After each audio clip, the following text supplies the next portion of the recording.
Ok, la sesión pasada se trabó, se me apagó la compu, entonces pues se cortó.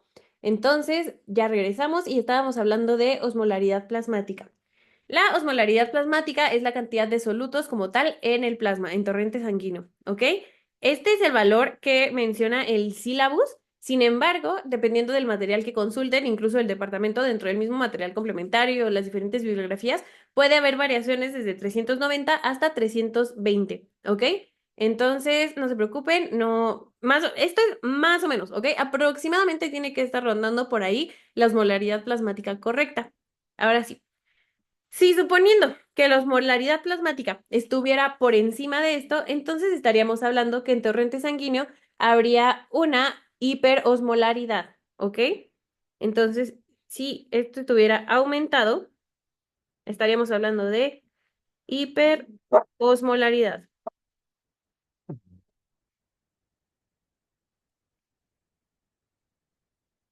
Como hablábamos de que el agua se va a mover de donde haya menos solutos a más solutos, perdonen por mi perrito, déjenmelo para que no nos agarren, espérenme.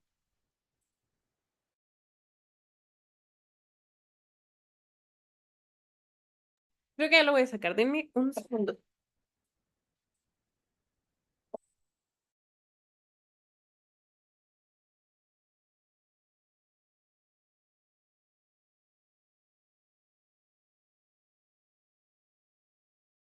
Listo, ya saqué a mi perrito. Ok, entonces decíamos que si la osmolaridad está elevada, estamos hablando de una solución hiperosmolar. En una solución hiperosmolar quedamos que el agua se va a mover de donde haya menos solutos a más solutos. Por lo tanto, si hay muchos solutos en torrente sanguíneo, ¿qué va a pasar con el agua de los eritrocitos? A ver, Nat, Nat Plata. Sí, Doc, ¿qué pasó? Es que se me cortó mi internet. Ah, está bien. Estábamos diciendo que en una solución hiperosmolar, si hay muchos solutos en el plasma y poquitos o sea, si hay más solutos en el plasma que en el eritrocito, ¿qué pasaría con el agua del eritrocito?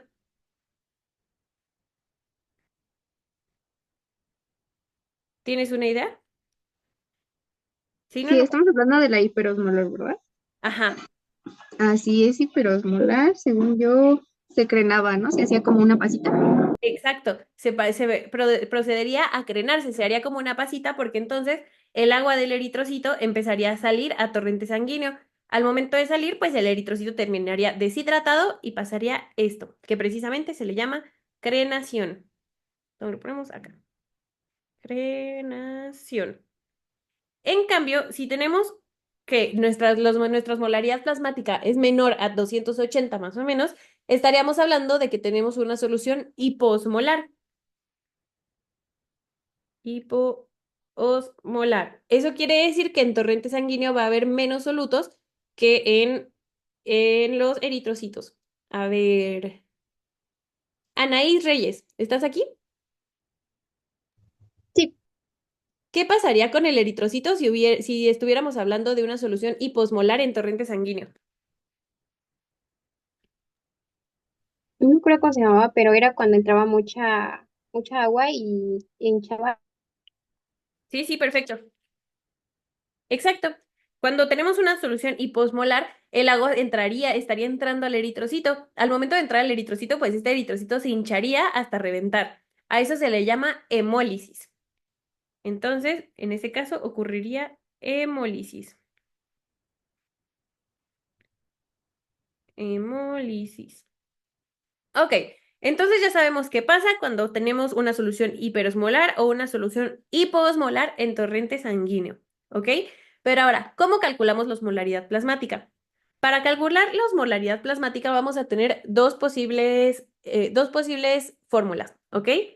La primera es multiplicando el sodio que nos den, más la glucosa, el valor de glucosa entre 18 más el BUN entre 2,8, considerando que BUN es la cantidad de nitrógeno en sangre, ¿ok? Ahora, ¿qué pasa si en lugar de darnos el BUN nos dan la urea? En ese caso tendremos otra fórmula, que es el sodio más la glucosa entre 18 más la urea entre 6, ¿ok? Si nos dan BUN es la cantidad de nitrógeno en sangre. Si nos dan urea, no es tal cual, pero es la cantidad de cuerpos nitrogenados en orina, ¿ok? Entonces, cualquiera de estas dos fórmulas son las que vamos a poder usar para calcular la osmolaridad plasmática. Estas, chicos, tienen que ir de supermemoria, ¿ok? Porque luego por algo así bien tonto, como que no sabemos la teoría perfecto, sabemos no sé, sabemos perfectamente de qué nos, de, a qué nos, de qué a qué se refiere osmolaridad, no sabemos incluso toda esta fórmula, pero no sabemos este cachito de Boone y urea, se puede echar a perder ese reactivo y tal vez dos siguientes, porque a veces los hacen juntos, o sea, hacen como que un caso, respondes y luego la siguiente pregunta es, con base a tu respuesta anterior y te hacen otra pregunta. Entonces, esta fórmula, chicos, va de supermemoria, ¿ok? La repiten todos los días, así como Rosario, hasta el día del DEPA. ¿Dudas hasta aquí? Bueno, lo de hipotónico y hipertónico es lo mismo que hiperosmolar y hiposmolar. No es lo mismo. En el caso, por ejemplo, de una hiposmolar, sería una solución hipotónica. ¿Qué quiere decir hipotónica? Que va a perder tono y entonces se va a romper, por eso se va a alisar. Solo que eso es extra. En realidad lo que tienen que saber es esto de hiperosmolar o hiposmolar. Pero si quieren también lo podemos anotar. Si es una solución hiposmolar, por lo tanto el eritrocito también sería una solución hipotónica. Y por el contrario, en una solución hiperosmolar habría una solución hipertónica. Pero lo que es realmente importante es esto de hipersmolar o hiposmolar. ¿Ok? Sí, gracias. Sí, Pi. Ok. Entonces, tenemos tres, ¿cómo se llaman? Tenemos tres biometrías hemáticas. No, no son biometrías hemáticas. Bueno, tres muestras de sangre arterial, ¿ok? Y nos van a pedir que encontremos la osmolaridad plasmática de las tres. A ver, ¿quién sabe? Eh, Camila, que creo que solo te llamas Camila. Ah, Camila Yamilet, ¿estás aquí? Camila Pat. Sí, sí, sí, Va. ¿Nos ayudas con la primera? claro. Va. Si tenemos el valor de sodio, de glucosa y de Boone, ¿cómo sacaríamos la osmolaridad plasmática? Con la fórmula que tiene Boone sobre 2.8. Perfecto. ¿Me dictas cómo la escribiríamos? 2 por 135 Ajá, más 80 ajá, sobre 18 ok, más 18 entre 2.8. perfecto. Y ahora, cuánto da 2 por 135? 270. Ok. ¿Y cuánto da 80 entre 18? 4.444. Ok. ¿Y cuánto da 18 entre 2.8? 6.42. Ok. ¿Y la suma de todo esto?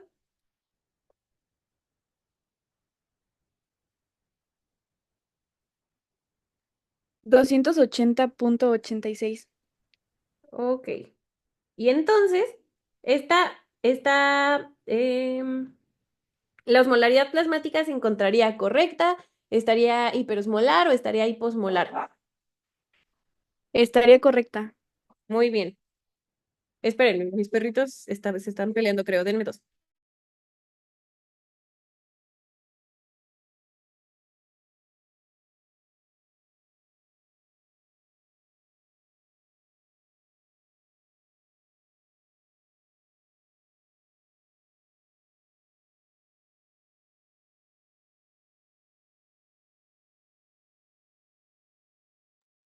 Perdón, chicos, tuve que correr porque pensé que mis perritos se estaban peleando. Y como él está muy chiquito y la otra es grande, me asusté mucho. Pero exactamente. Entonces, esta estaría correcta. Vamos a la siguiente. A ver, Dafne, ¿estás aquí? Sí, buenas tardes. Hola. ¿Nos ayudas con la segunda?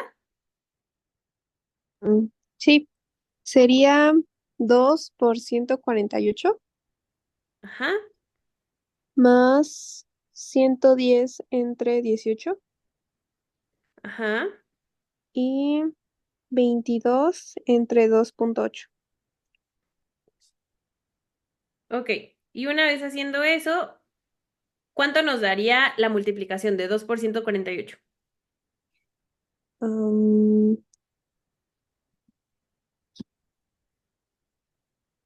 296. Ok, Luego nos daría 6.1 más 6.1 ajá. y más 0.78. ¿Y esto cuánto nos da ya sumado?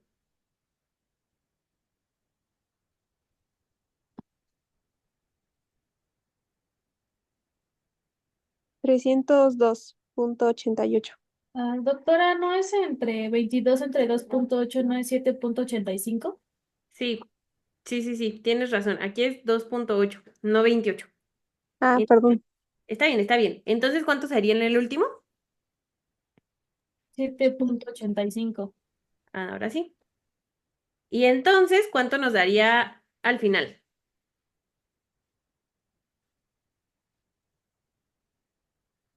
309.95. Ok. ¿Y esta solución cómo se encontraría? ¿Hiperosmolar, hipertónica o normal?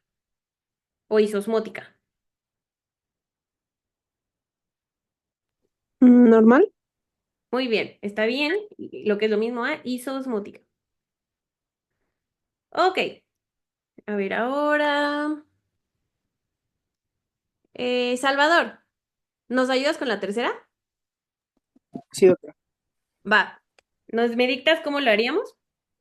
Sí, sería 2 por 160 Ajá, más 140 sobre 18 ajá.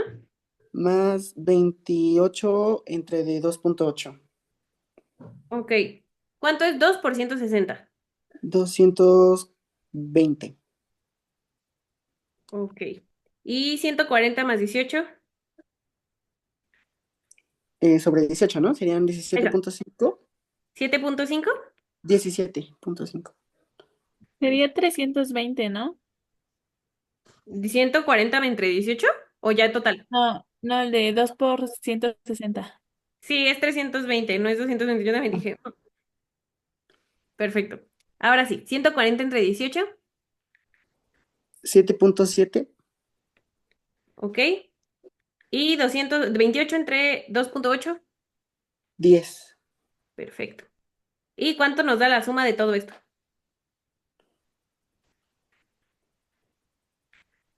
337.7. ¿Y cómo se encuentra entonces esta solución? Bueno, Y esta molaridad plasmática. está elevada, es hiperosmolar. Perfecto. Esta está elevada. Muy bien. Entonces, Doctora, ¿le puede regresar tantito las claro, fórmulas, claro. por favor? Sí. ¿Sí le entienden o quieren que lo anote más bonito? Gracias, sí está bien así ya. ¿Segura? Sí. Ok.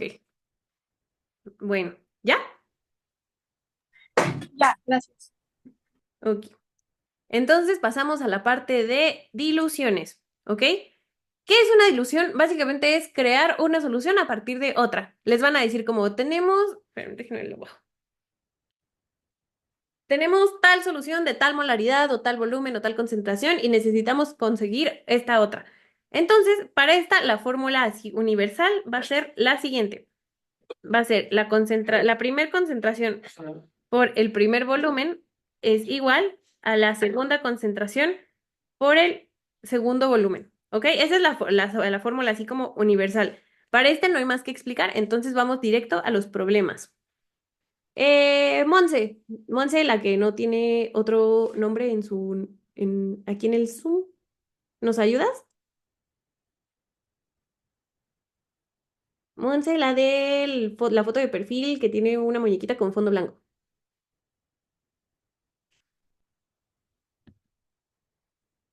O bueno, Mildred, Daniela, ¿nos ayudas? Sí, Doc. Va, a ver, dice. Se tiene una solución de etanol al 95% y se quieren preparar 500 mililitros de una solución al 10%. ¿Cuánto volumen de la solución al 95% necesitas? ¿Tú qué harías? Bueno, según yo creo que la C era como las concentraciones. Ajá, Entonces pondría la primera concentración que sería del 95, pero no sé si se tiene que poner con el porcentaje o lo tenemos como que pasar.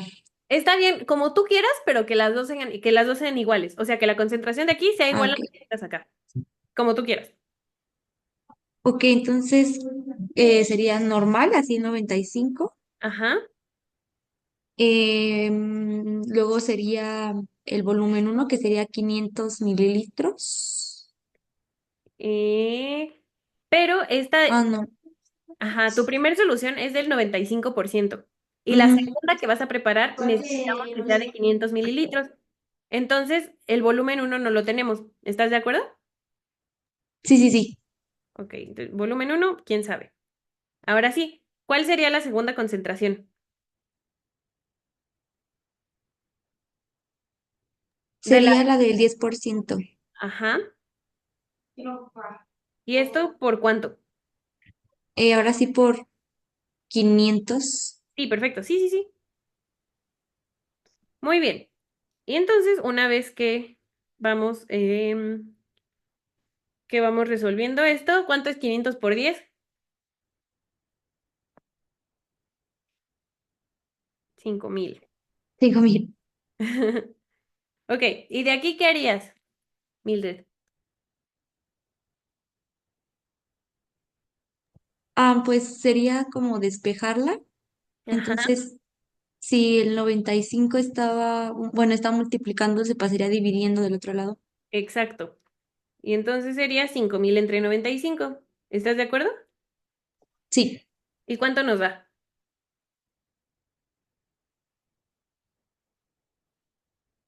Da 52,63. 52,73. 63. Muy bien. Y entonces ya tenemos la respuesta. ¿Cuánto volumen de la solución al 95% necesitas? Vamos a necesitar 52,63 mililitros de esta primer solución para preparar una solución de 500 mililitros al 10%. ¿Estás de acuerdo? ¿Nos salió bien? Sí. Perfecto. Dani Herrera, ¿nos ayudas con el siguiente? Sí. Va. A ver, vamos a leerlo. Dice, tiene 150 mililitros de una solución de cloruro de sodio con una concentración desconocida y deseas diluirla a 500 mililitros para obtener una solución 2 molar. ¿Cuál era la concentración inicial de la solución? ¿Tú cómo lo harías? Mm, Si quieres, primero vamos ordenando los datos. ¿Estás de acuerdo? sí. Ok, en nuestra primera solución vemos que tenemos 150 mililitros. Tenemos 150 mililitros y no conocemos la concentración. En nuestra segunda solución, que es la que vamos a preparar, tiene que tener 500 mililitros y una concentración 2 molar. Punto 2 molar. Ahora que ya están ordenados los datos, ¿se te ocurre alguna forma de empezar a hacerlo? Pues no. Pues la concentración uno no la conocemos. Entonces, Ajá. de 1 por 150 Ujú.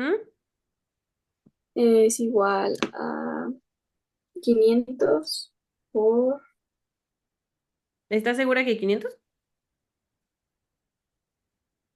De esta segunda, ¿cuál es la concentración 2? De esta, ¿cuál es la concentración? ¿Cuál es el volumen y cuál es la concentración? El punto 2 M de... Molar. Ajá, 2. Sí, perfecto.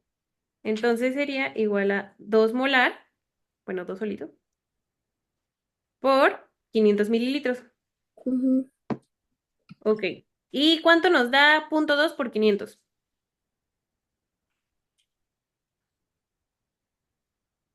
100. Sí, y yo, sí. Ok. ¿Y ahora de aquí qué se hace? ¿Cómo lo empezamos? Dividirlo en 350. Ok. Entonces, está así. ¿Cuánto es 100 entre 150? 0.6. Ok. Y entonces ya tenemos la respuesta. ¿Cuál era la concentración inicial de la solución? Nuestra concentración inicial era 0.6 molar. Acuérdense que la concentración la podemos poner como sea, ya sea en porcentaje, en molar, da igual, siempre y cuando las dos al final las pongamos con la misma medida. Siempre si la medida que teníamos era molar, la del resultado va a ser molar. Si la que teníamos al inicio era porcentaje, el final la otra también va a ser porcentaje. ¿Ok? ¿Todos están de acuerdo? ¿Todos están bien? Sí, Doc. Va, perfecto. Y con esto por fin terminamos agua. Ya nos falta equilibrio ácido base y pH, pero voy a tratar de que esto, pues ya se acabaron los problemas. Ah, bueno, solo nos faltan los de pH. Pero ya de aquí ya es más teoría, entonces espero ya no nos tardemos mucho. ¿Cómo se sienten? ¿Ya se sienten cansados? Un poquito. Sí, yo sé. Ya espero que ya no nos tardemos mucho. A lo mucho espero que sea 1 hora. ¿Ok? Doctora, disculpe, yo tengo una pregunta. Dime, dime. ¿En qué casos tendríamos que usar la osmolaridad plasmática? O sea, por ejemplo, si llega un caso, Ajá. eh, ¿cómo sabemos que tenemos que usar la osmolaridad plasmática? La osmolaridad plasmática es un valor que que te dan de rutina al sacar una gasometría. Esa era la palabra que se me había olvidado hace rato. En las gasometrías, que es sangre arterial en lugar de sangre venosa, estos valores ya te los dan. ¿Ok? Entonces, por ejemplo, en el caso de... Se me ocurre... Por ejemplo, una persona con diabetes va a tener mucha glucosa en su sangre. Va a tener mucha glucosa en su sangre porque esa glucosa no va a poder entrar a la célula. De eso se trata el bloque 2. Pero entonces, si se acumula esa glucosa en la sangre, entonces va a haber demasiados solutos. Si hay demasiados solutos, ¿qué va a pasar? Va a ser una solución, por ejemplo, aquí, hiperosmolar. Si es una solución hiperosmolar, ¿qué va a pasar? Que los eritrocitos se van a van a hacer hemólisis. No, se van a crenar, se van a empezar a crenar. Y entonces vamos a ver a largo plazo que va a haber también una anemia por hemólisis de los eritrocitos. Se van a alisar por este aumento en los solutos del plasma. Ah, ok. Ese es Muchas como un gracias. ejemplo de su uso en la vida médica. Muchas gracias. Sí, Pi. El caso es que en la osmolaridad plasmática, si está aumentada o si está disminuida, lo que va a pasar va a haber una falla en los eritrocitos, pero tenemos que ver a qué se debe. O sea, va a haber Ok, más eritrocitos, pero tenemos que ver si es porque se están crenando o si es porque se están lisando. Tenemos que saber por qué está pasando. ¿Ok? ok. Sí, gracias. Va.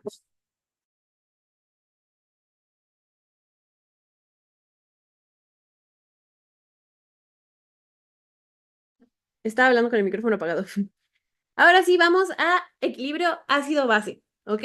Ya casi vamos, ya vamos bien, amigos chicos. Bueno, ok. Primero vamos a recordar cuál es el producto iónico del agua. El producto iónico del agua se refiere a los productos que nos va a dar el agua al momento de disociarse, ¿ok? Hay que recordar que el agua, así en H2O, muy rara vez la encontramos solita, o sea, nunca vamos a encontrar una sola molécula de agua, por lo mismo de que tiene capacidad de adhesión, por lo mismo de que los puentes de hidrógeno son muy débiles. Hay muchas razones por las cuales nunca vamos a encontrar una sola molécula de agua. Esta molécula de agua normalmente se va a disociar. Y al momento de disociarse, ¿qué nos va a dar? Nos va a dar un protón y un hidroxilo. Hay que recordar que una de las propiedades del agua, que no vimos ahorita, pero, o sea, porque en teoría no viene en el temario, pero que deberemos de saber, es que el agua tiene la capacidad de ser anfótera. ¿Qué quiere decir que el agua sea anfótera? ¿Alguien sabe? Que puede De actuar actuar. como base y ácido. Exacto.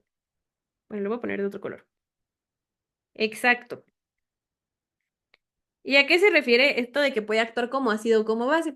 Pues precisamente al momento de ionizarse, al momento de disociarse, nos va a dar un producto ácido, que va a ser el hidrógeno, nos va a dar un producto ácido, y nos va a dar un producto básico, una base. ¿Cuál va a ser este producto básico? Va a ser el hidroxilo. ¿Cuál es la característica de los ácidos? Los ácidos tienen la capacidad de donar protones, ¿ok? Este ácido por sí mismo tiene la capacidad de unirse a otros compuestos, por lo tanto es un ácido y tiene la capacidad de donar protones. Por el otro lado, los hidroxilos, o las bases, tienen la capacidad de aceptar hidrógenos. En este caso, el hidroxilo no puede donar su hidrógeno porque entonces se quedaría solito el oxígeno y ya no estaría estable. Entonces, el hidroxilo lo único que puede hacer es recibir otro hidrógeno. Si recibiera otro hidrógeno, ya se forma el compuesto de H2O, que sigue siendo un compuesto estable. Entonces, el hidroxilo, que es un compuesto básico, que es una base, tiene la capacidad de aceptar protones. Acepta protones. Y entonces ya definimos lo que es un ácido y lo que es una base. ¿Vamos bien hasta aquí? Ok. Bueno, resulta que los matemáticos, los científicos, la gente muy inteligente, se puso a pensar cómo podríamos calcular este equivalente. ¿Cómo sabemos que esta es una constante? Más bien, ya sabemos que es una constante, pero ¿cómo lo podemos medir matemáticamente? ¿Cómo sabemos en una solución cuántos hidrógenos y cuántos hidroxilos hay? Pues bueno, este mismo producto iónico del agua se dio pie a una expresión matemática de este equilibrio. Esta expresión matemática es la siguiente. Es la constante del producto iónico del agua, que equivale a 1 por 10 a la menos 14 moles al cuadrado, ¿ok?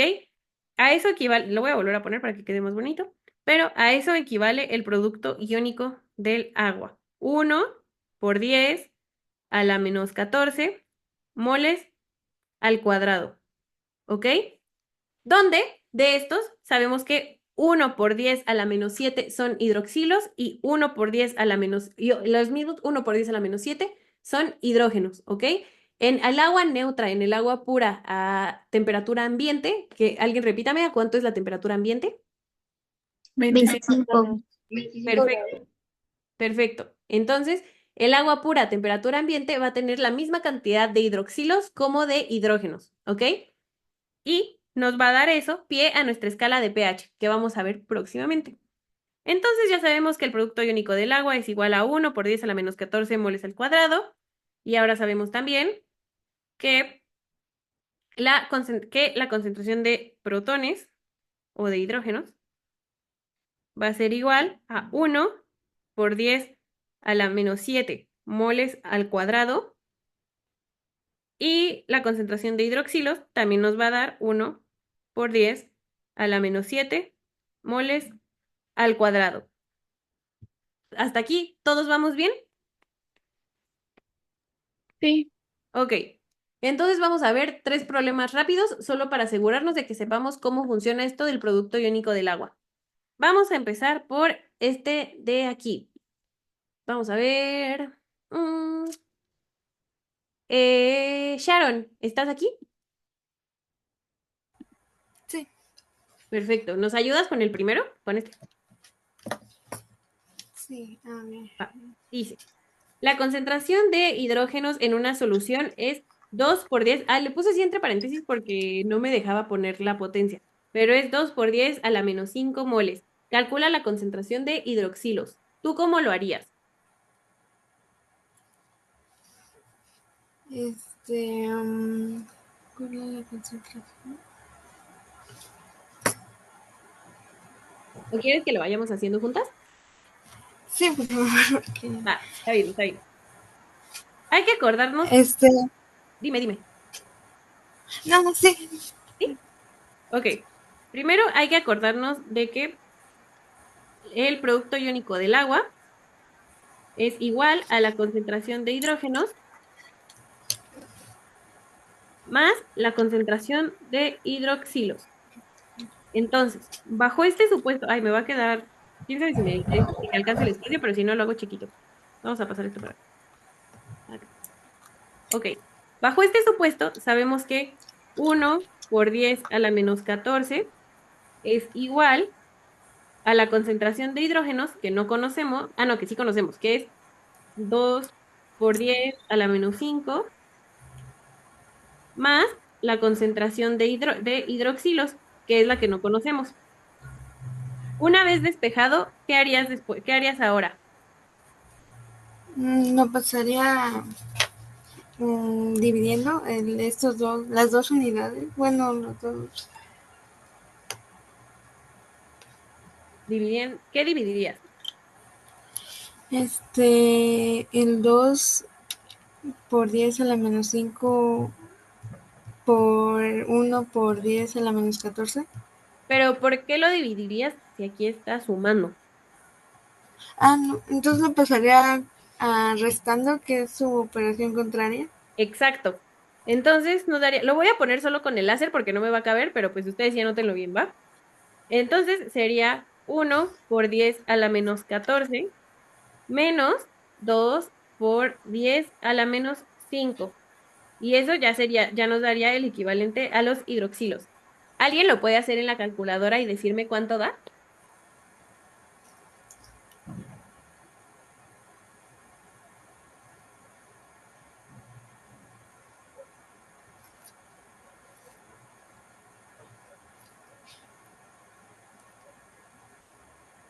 Sharon, ¿lo estás haciendo? Sí, sí, lo estoy haciendo.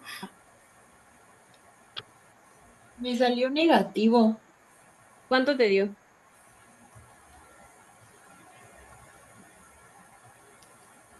Menos 19.99 por 10 a la menos 6. A ver, espérame, dame un segundo.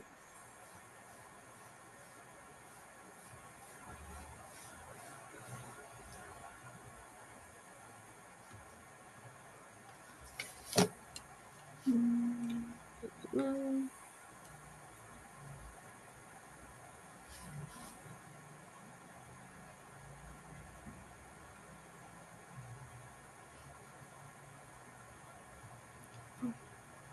Sharon, ¿tú ya lo estás haciendo también? Sí, pero a mí me dio 4.9. A mí me dio 2 por 10 a la menos 5. ¿Cómo lo estamos haciendo? ¿Sí lo pusieron en la calculadora solito? Sí, así literal lo escribí y lo pasé. Sí, yo también. A ver, vamos a volverlo a hacer. Vamos a volverlo a hacer.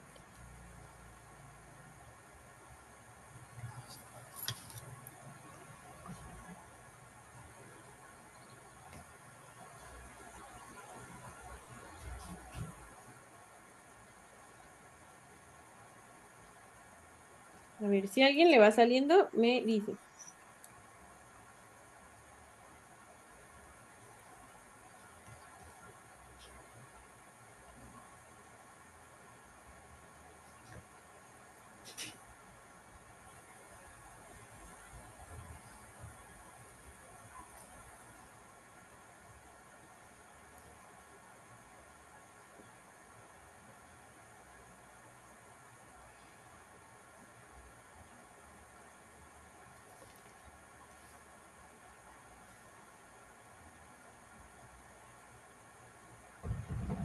A mí me salió igual negativo, pero me salió menos 0.0002. A ver, espérame.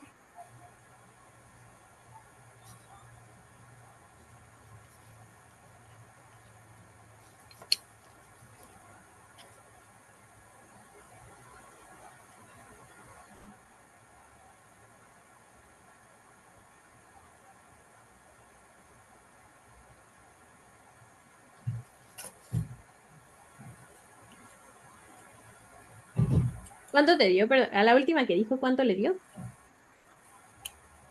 Así me dio negativo, me dio menos 0.00002. Ok, ese está bien, si te esa última es la misma que me dio a mí. Esa es la correcta. Porque Aquí. si lo pasamos a notación científica, es igual a 2 por 10 a la menos 5. ¿Sí? Sí, Va. Entonces aquí Pero no era 2 por 10 a la menos 5 menos 1 por 10 a la menos 14. es 1 por 10 a la menos 14 menos 2 por 10 a la menos 5, porque este es el total y le tenemos que restar esto. Porque la suma de esto más esto nos va a dar esto. ¿Sí? Sí.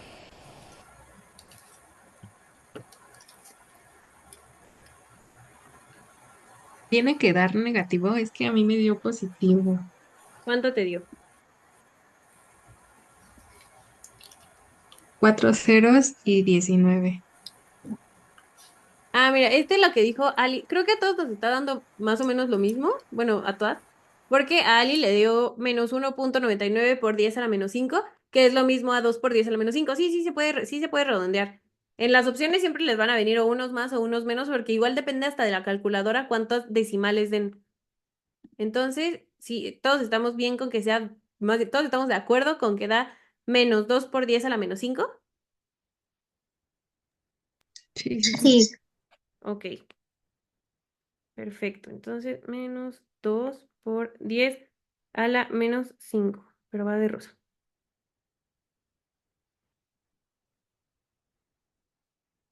Ok, entonces pasamos al siguiente, que dice, si la concentración de hidroxilos es 1 por 10 a la menos 6 molar, ¿cuál es la concentración de hidrógenos?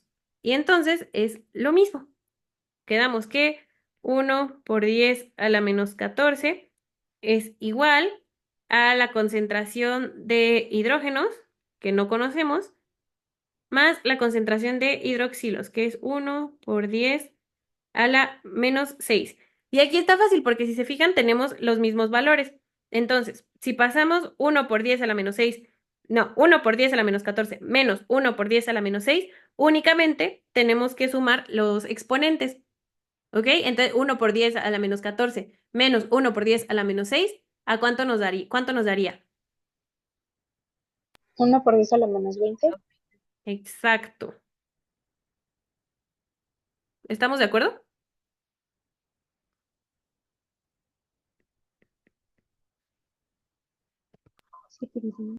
¿Sí? ¿No? ¿Tal vez? Sí. Ok. Yo tengo una duda. Dime. Es que mi profe, ese nos enseñó, pero o sea, lo teníamos que restar. Por ejemplo, así de que está 1 por 10 a la menos 6 como para llegar a la menos 14 sería 1 por 10 a la menos 8. 1 por 10 a la menos 8. Pero, a ver, dame un segundo. Aquí las matemáticas. Esto de los logaritmos. Mm, mm, mm.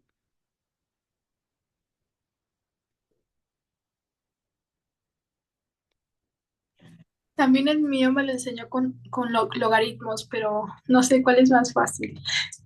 ¿Cómo que con logaritmos? Sí, no sé, es que de la nada empezó a meter logaritmos, de que logaritmo negativo de no sé qué para sacar eso. Ah, no, eso luego lo hacen muy difícil eso. No, aquí no hay que meter logaritmos. Más uno por 10 a la menos-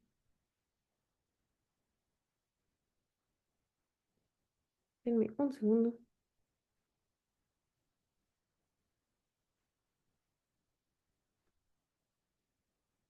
Sí, es con suma. Ok, entonces, más bien, o sea, si lo restamos, este pasa restándose acá, pero exactamente por las leyes de los exponenciales sería 1 por 10 a la menos 8. ¿Ok?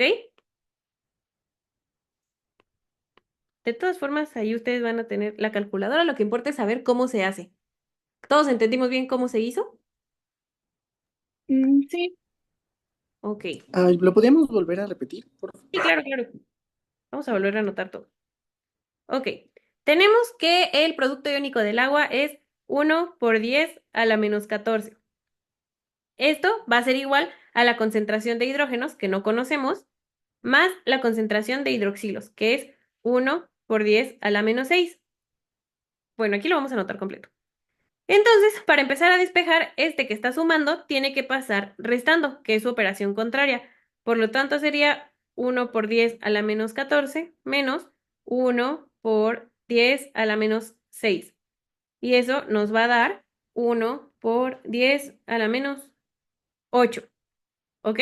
Entonces, este sería nuestro resultado y esta sería nuestra concentración de hidrógenos. Dime, Ali.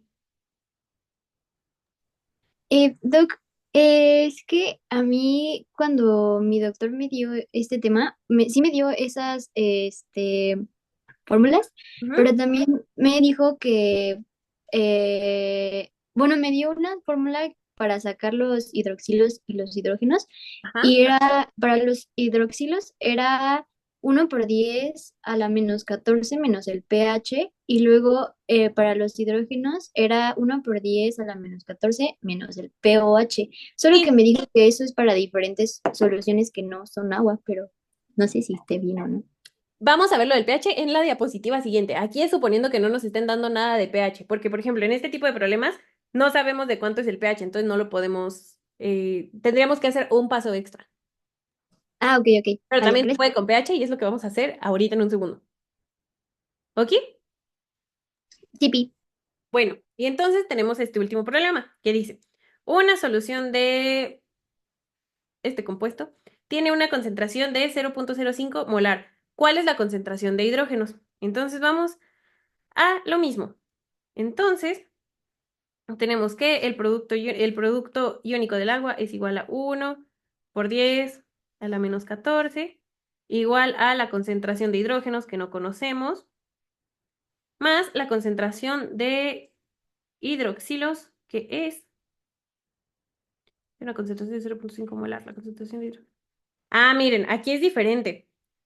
¿Por qué? Porque aquí ya nos están dando la concentración molar de este compuesto. Este compuesto tiene 2 hidrógenos, ¿ok? Y nos están preguntando cuál es la concentración de protones. Entonces, si tenemos que el compuesto completo es 0.05 molar, ¿cuál es la concentración de hidrógenos?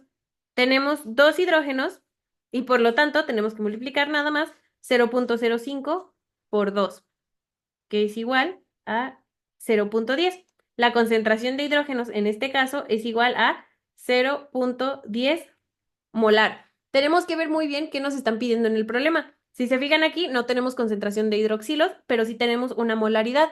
En este caso, lo único que tenemos que hacer es multiplicarlo por el número de hidrógenos que hay. Este estuvo fácil, pero ¿quedó claro?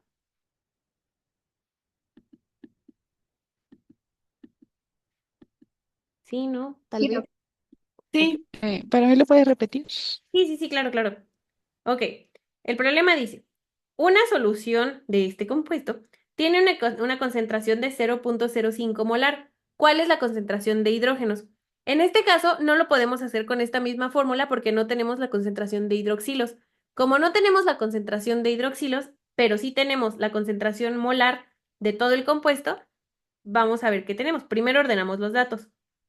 Tenemos que de todo el compuesto, la concentración va a ser 0.05. Y nos están preguntando por la concentración de hidrógenos. Si tenemos 2 átomos de hidrógeno, entonces la concentración molar la tenemos que multiplicar por esos 2 átomos y nos va a dar 0.10. Por lo tanto, sabemos que la concentración total de protones es igual a 0.10 molar. ¿Ok? Sí, gracias. Va. Ok, ahora sí, vamos a ver pH. ¿Te puede regresar rápido la Sí, anterior sí. diapositiva, por favor? Gracias. ¿Ya? Listo, ya. Gracias. Va. Ok, vamos a la escala de pH. Resulta que este producto iónico que era 1 por 10 a la menos 14, esto nos abrió pie a la escala de pH, ¿ok? La escala de pH va a ir desde el 0, que está acá, hasta el 14. Mientras, del 7 al 1 o del 7 al 0, vamos a estar hablando de una solución ácida o de un compuesto ácido. ¿Ok? Sabiendo que mientras más se acerque al 14 va a ser un compuesto básico. y sabiendo que la neutralidad se va a encontrar en el 7, ¿ok? Si tenemos un pH de 7, va a ser un pH completamente neutro. Acá les puse esta tablita que esquematiza que siempre la concentración de hidrógenos y la concentración de hidroxilos va a ser complementaria y lo máximo que nos puede dar es 14, ¿ok? Si tenemos un pH de 1, el pOH va a ser de 13. Si tenemos un pH de 10, el pOH va a ser de 14, ¿ok? Quien nos va a medir qué tan ácido o básico es, va a ser el pH. Mientras más se acerque a 14, quiere decir que hay más, mientras más se acerque a 14, quiere decir que es un compuesto más básico. Mientras más se acerque a 1, 2 o 3, quiere decir que es un compuesto más ácido. ¿Ok? Entonces, resulta que el pH va a ser igual al menos logaritmo de la concentración de hidrógenos. Y el pOH va a ser el menos logaritmo de la concentración de hidroxilos. Asimismo, el pH más el pOH nos tiene que dar máximo un número de 14. Más bien, sí o sí nos tiene que dar un número de 14, ¿ok? Porque ambos son complementarios. Entonces, sumando pH más el pOH nos tiene que dar un número de 14, ¿ok?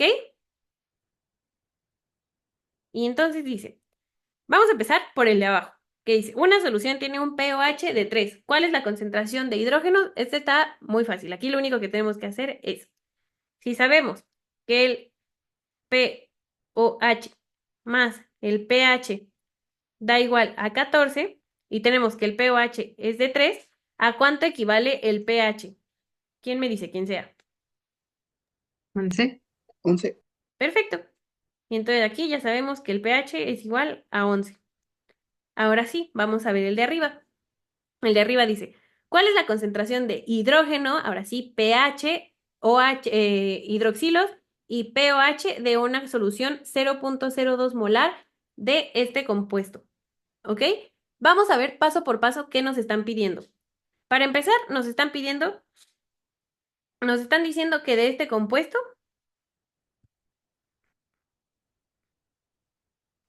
este compuesto es una solución, bueno, va a formar parte de una solución 0.02 molar, ¿ok? ¿Qué quiere decir esto? Que cada uno de sus compuestos va a ser 0.002 molar. Como solo tiene un hidrógeno, eso quiere decir que nuestra concentración de hidrógenos va a ser igual a 0.002 molar. Ya que tenemos nuestra concentración de hidrógenos, ahora sí podemos buscar nuestra concentración de hidroxilos. ¿Hasta aquí vamos bien? Sí. Sí. Ok, perfecto. Ok, lo primero que vamos a hacer, antes de eso vamos a sacar el pH, ¿ok? Sabemos que pH es igual al menos logaritmo de la concentración de hidrógenos. Entonces, estamos diciendo que pH es igual al menos logaritmo de 0.002. Alguien hágalo y dígame cuánto le da. Aquí yo también tengo mi calculador.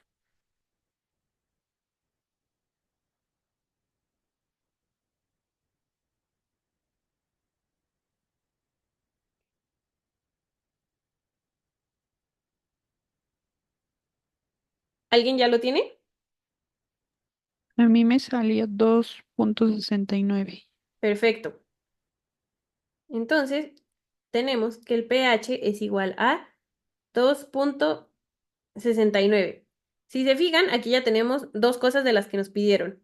Ya tenemos ya tenemos la concentración de hidrógenos, ya tenemos el pH y ahora nos falta buscar el pOH.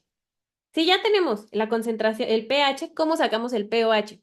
A ver, Meredith, Paola, ¿cómo sacamos el pOH a partir de estos datos que ya tenemos? Bueno, sabemos que el pH más el pOH nos da 14. Ajá, Entonces, lo que podemos hacer para sacar el pOH es restar, bueno, sí, 14 menos 2.69. muy bien. ¿Y eso cuánto nos va a dar? 11.31. Ok. Entonces ya tenemos el siguiente valor que es 11.31. Ya conseguimos también el pOH. Lo único que nos falta ahora es la concentración de hidroxilos. ¿Cómo la vamos a sacar? Hay varias maneras. Sin embargo, en este caso vamos a usar una en específico para usar todas las fórmulas posibles, habidas y por haber. ¿Ok? En este caso lo que vamos a hacer es lo siguiente. Sabemos que el pOH, o sea, bueno, sabemos que el pOH es igual al menos logaritmo de la concentración de hidroxilos. En este caso, 11.31 es igual al menos logaritmo de la concentración de hidroxilos que no conocemos. Oigan, voy a seguir anotando acá porque no me cabe, pero lo voy a poner de morado para que no nos confundamos. ¿Está bien? Ok, Sí, va. Entonces, ¿cómo podemos pasar este menos logaritmo acá con su operación contraria? ¿Alguien tiene una idea? ¿El antilogaritmo? Exacto. ¿Y cómo ponemos el antilogaritmo? Como una potencia, ¿no? Exacto. Dime un segundo.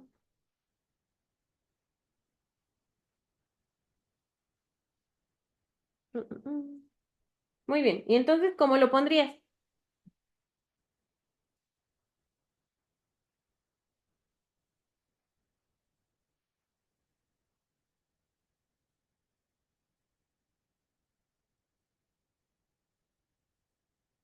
Sería Pero igual a yo 1 por... tengo, bueno, a mí me habían dicho que podía ser con 1 por 10 y de ¿Correcto? potencia a la 11.31. Exacto. Es 1 por 10 a la menos 11.31 y esa va a ser nuestra concentración de hidroxilos. Si pasan esto a la calculadora, ¿cuánto nos da? Vamos a ver. 1 por 10 a la menos 11.31. A ver, ¿a ustedes cuánto les da? 4.89 por 10 a la menos 12. Perfecto. 4.89 por 10 a la menos 12. Y entonces ya tenemos también nuestra concentración de hidroxilos. Y así es como este problema largo lo pudimos resolver. Fuimos paso a pasito. Primero sacamos la concentración de hidrógenos, que ya nos la habían dado. Luego sacamos el pH, el pOH y al último nuestra concentración de hidroxilos. ¿Hay alguna duda de cómo hicimos esto? ¿No? Muy bien. Ok, ahora, vamos a definir qué es un ácido fuerte y qué es un ácido débil, ¿ok? Quedamos que un ácido es aquel que puede donar protones, ¿ok? Ahora, ¿qué vamos a ver a qué se refiere con esto de si es fuerte o es débil? En el caso de un ácido fuerte, al momento de entrar en contacto con el agua, todas sus moléculas se van a disociar. Por ejemplo, aquí teníamos cloruro de, perdónenme, em, cloruro. Ácido Ácido clorhídrico. clorhídrico. Ah, sí, sí, perdón. Ok, teníamos ácido clorhídrico. El ácido clorhídrico, al momento de entrar en contacto con el agua, ¿qué va a pasar? Va a pasar que el agua, que como lo vimos hace rato, va a separarlos por cargas y entonces va a reaccionar y nos va a dar iones hidróneos y cloro, hidróneos y cloro, hidróneos y cloro. Todos estos compuestos se van a poder separar, ¿ok? ¿Hasta aquí vamos bien? Entonces, un ácido fuerte va a ser aquel donde todas sus moléculas se van a disociar. Tal vez no queda muy claro, pero al momento de hablar de ácido débil, siento que es un mejor ejemplo. Un ácido débil es aquel que al momento de entrar en contacto con el agua, no todas se van a poder disociar por cargas. Van a haber algunas de esas moléculas que se van a quedar intactas, ¿ok? Que se van a quedar exactamente como al principio, que no van a poder disolverse, vaya. Entonces, por ejemplo, aquí teníamos ácido acético. O bueno, ácido acético. Ácido acético va a reaccionar con el agua. Y entonces, como resultado, nos va a dar tanto acetato, que es este es acetato, nos va a dar tanto acetato como hidronios. Sin embargo, también va a haber algunas moléculas de ácido acético y de agua que no van a interactuar entre sí. En los ácidos débiles, algunas moléculas se van a quedar en su naturaleza, como al principio. En cambio, en los ácidos fuertes, el 100% de las partículas que interactúen con el agua, todas se van a disociar. ¿Se entiende la diferencia entre el ácido fuerte y el ácido débil? Si no, me pueden decir, Sí, ¿sí? ¿No? sí. Va. Ok. Entonces ya sabemos bien que es un ácido fuerte y un ácido débil. Este ácido, la potencia con la cual se van a disociar, o sea, si es un ácido muy fuerte o un ácido muy débil, va a ser dada por su pK. ¿Ok? El pK que vamos a ver ahorita cómo se consigue. Un pK alto nos va a hablar de un ácido muy fuerte. En cambio, un pK bajo nos va a hablar de un ácido muy débil. ¿Pero qué creen? Aquí me equivoqué y es al revés. Un pK alto.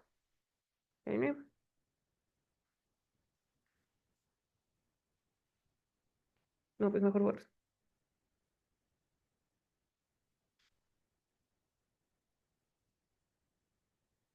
Listo.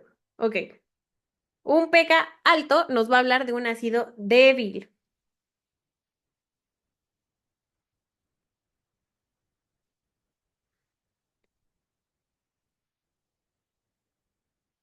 En cambio, un pK bajo, ahora sí, nos va a hablar de un ácido fuerte.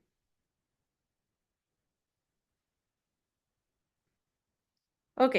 Entonces, ¿qué significa el pK? El pK nos va a medir qué tan fuerte o qué tan débil es un ácido. Por lo tanto, el pK nos va a decir qué tanto se va a disociar nuestro compuesto. ¿Ok? Para empezar, y bueno, ya que tenemos esto, vamos a hablar de qué es un sistema amortiguador.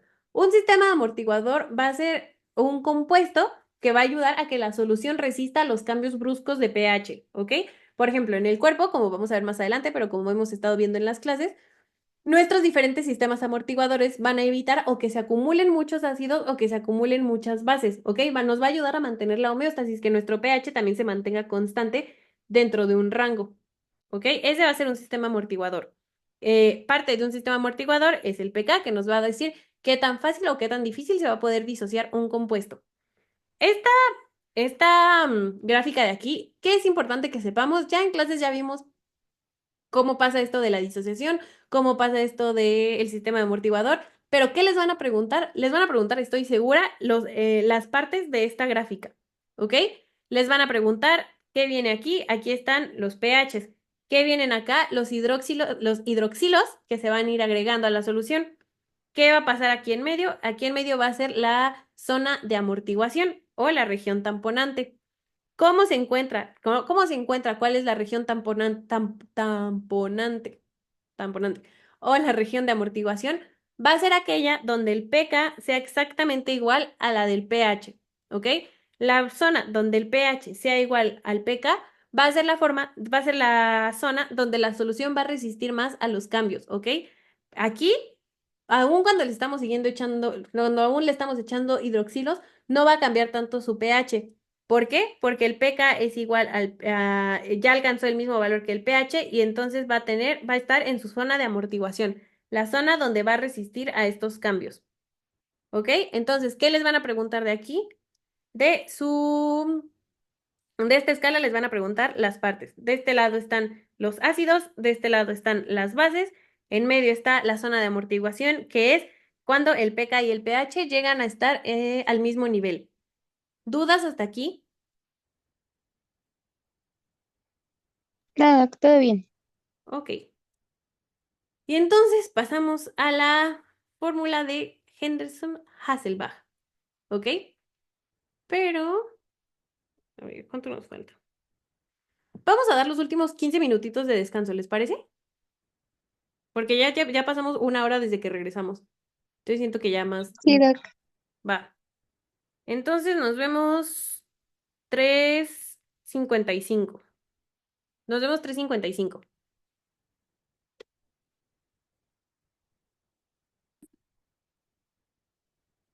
Ok, entonces regresamos con la ecuación de Henderson-Hasselbalch.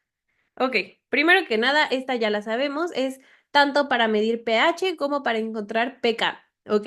En este caso, para encontrar este pH o pK, vamos a contar con una base y un ácido.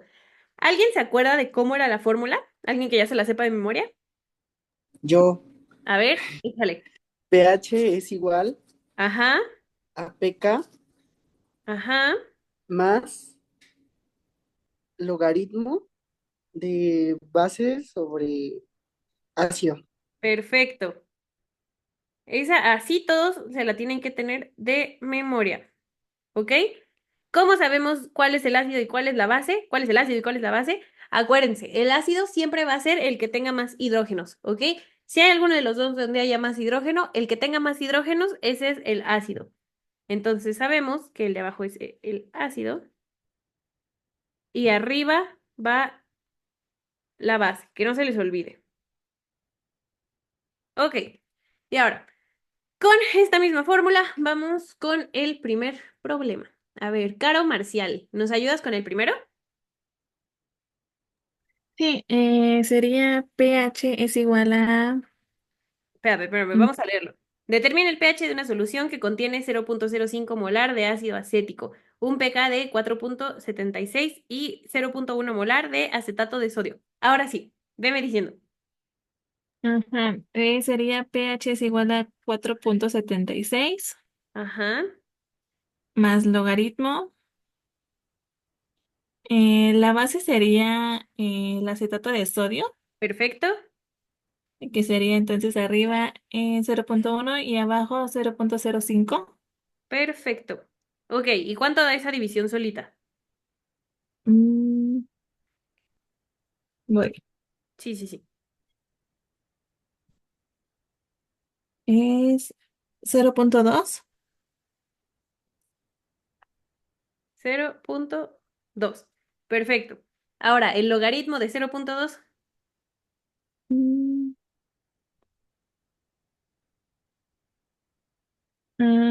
¿Me dio negativo? Espérame, creo que estoy mal. Sí, es menos 0.6. Sí, ¿Sí? sí, sí, menos 0.6. ¿Y eso cuánto nos da? Mm,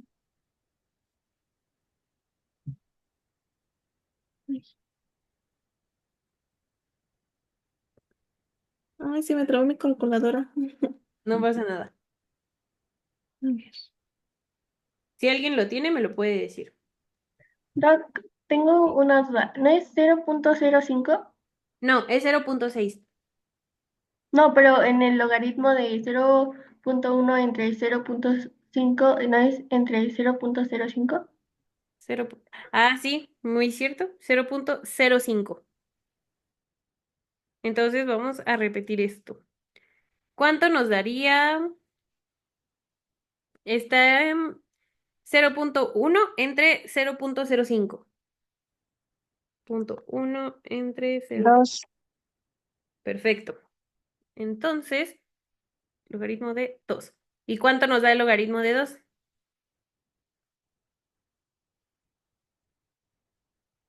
0.3. Ok. ¿Y cuánto nos da, ahora sí? 4.76 más 0.3.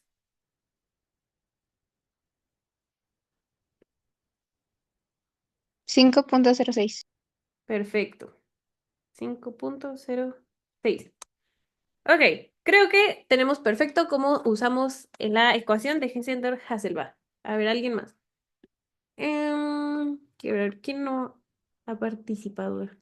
¿Quién no me ha parecido ver? Mm, Anaís Reyes, ¿estás aquí con nosotros? Sí, Va, ¿nos ayudas con el de abajo? sí. Va. ¿Qué cantidad de base conjugada en moles debes añadir a 0.1 un moles de ácido fórmico de pK de 3.75 para obtener una solución con pH de 4.5? ¿Tú qué harías? Bueno, pondría la fórmula, pero sustituyendo, ¿no? Bueno, primero quedaría 4.5 Ajá, es igual a 3.75 3.70. Ajá, más logaritmo de la base que no tenemos Ajá, entre punto uno. entre punto 1. Perfecto. Ok, y luego de aquí, ¿qué harías?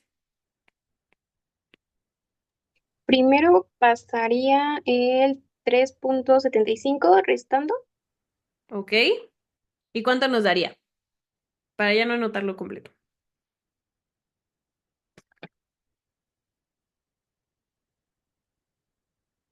Punto 75. Perfecto.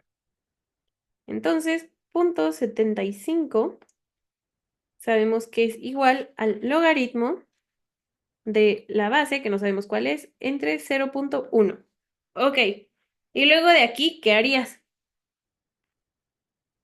Aquí se complica un poquito, pero ¿qué harías?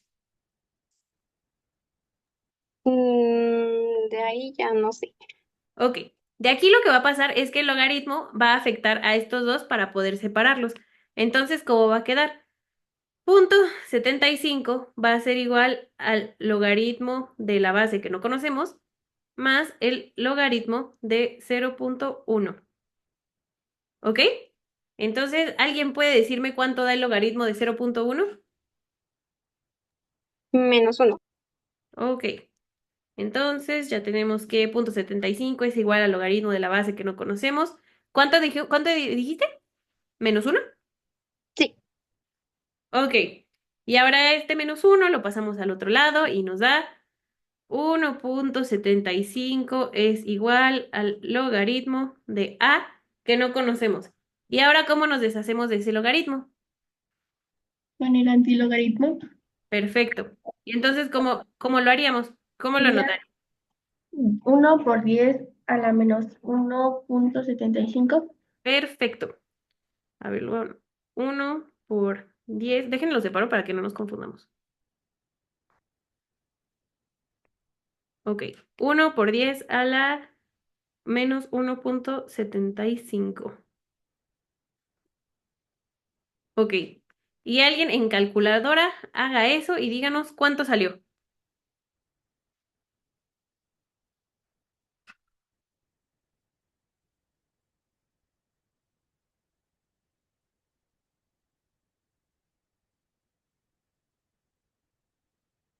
A ver, ¿alguien? Anaís.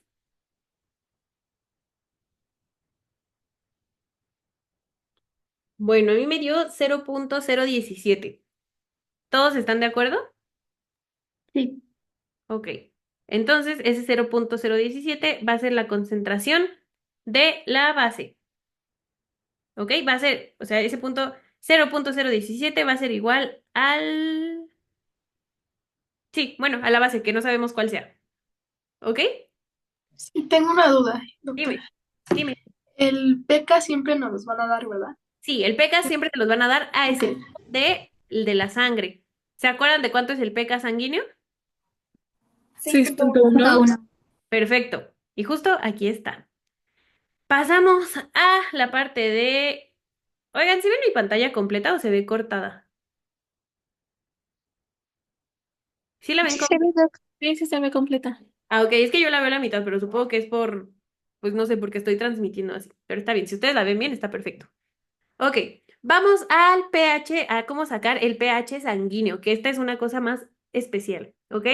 Igual nos va a servir la fórmula de Hessenberg-Hasselbalch, nada más con con dos pequeñas diferencias. La primera es que aquí el pK es de 6.1.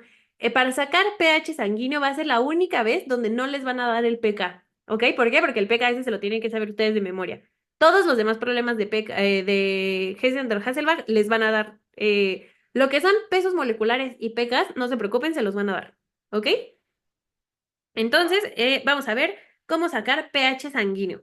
Para empezar, también, esto va de súper memoria. Acuérdense que el pH sanguíneo siempre, siempre, siempre tiene que estar entre 7.36 y 7.44. ¿Ok? Aquí no se los anoté porque no es importante y tampoco quiero como que se saturen de información, pero el pH mínimo, mínimo, mínimo al que es compatible con la vida es 7.1. Pero eso ya sí de que tu paciente está nada de ya no armarla. Entonces, lo correcto es que esté entre 7.36 y 7.44. Si este pH se encuentra elevado, vamos a estar hablando de una alcalosis. Si el pH se encuentra disminuido, vamos a hablar de una acidosis. ¿Están de acuerdo? Y bueno, ¿cuál va a ser el ácido y cuál va a ser la base en el caso del pH sanguíneo? Pues resulta que la base universal de la sangre va a ser el bicarbonato, ¿ok?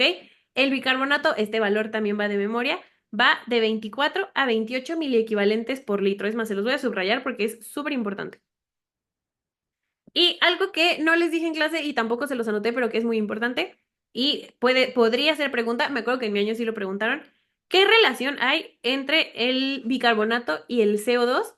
Y es que resulta que el bicarbonato y el CO2 siempre tienen que estar en razón de 20 a 1, es decir, 20 de bicarbonato, 1 de CO2, ¿ok? Esa es la proporción. No es necesariamente un valor específico y nunca los van a poner a decir como con base al bicarbonato cuánto hay de CO2, ¿no? Pero sí les pueden preguntar qué proporción hay. La proporción es 20 de bicarbonato, 1 de CO2, ¿ok? Eso es importante. Y entonces vamos a volver a escribir la fórmula. Para el pH sanguíneo vamos a tener que pH es igual al pK, que es 6.1, más la base, que es el bicarbonato, entre el CO2, perdón, entre el ácido carbónico. Pero resulta, ácido carbónico. Pero resulta que este ácido carbónico tampoco nos lo van a dar. No nos van a dar, ay, me faltó el logaritmo. Ok. No nos van a dar el valor de ácido carbónico así solito. Entonces nosotros lo vamos a tener que calcular. ¿Cómo se va a calcular? Multiplicando lo que tengamos de CO2 por 0.03, ¿ok? Entonces, estos valores, todo esto va de, es más, toda esta diapositiva, todo esto va de supermemoria al DEPA. Tenemos que tener de supermemoria a cuánto es el pH sanguíneo correcto, cómo es la fórmula, pK sanguíneo, bicarbonato y cómo calcular ácido carbónico, además de la proporción entre bicarbonato y CO2. Esperen, denme un segundo.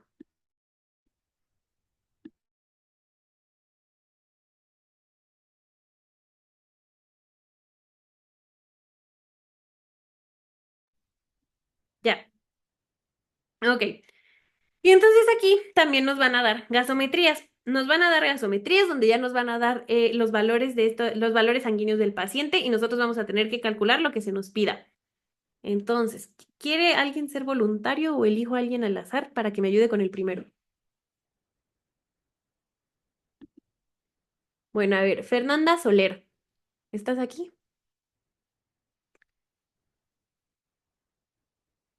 Fer Soler, Paola Fernanda. Bueno, Miranda Trujano. Ah, dime, Ali, dime. ¿Es una duda o eres voluntaria? Ah, no, sí, soy voluntaria. Perfecto. Ok, vamos con la primera. ¿Cómo le harías aquí? Pues primero vería la fórmula, ¿no? Que es el pH y justo nos están preguntando cuánto es el valor de pH. Ajá. Entonces sería pH es igual al pK sanguíneo, que es 6.1, más el logaritmo de la base, que es el bicarbonato, y es 24 miliequivalentes sobre el litro.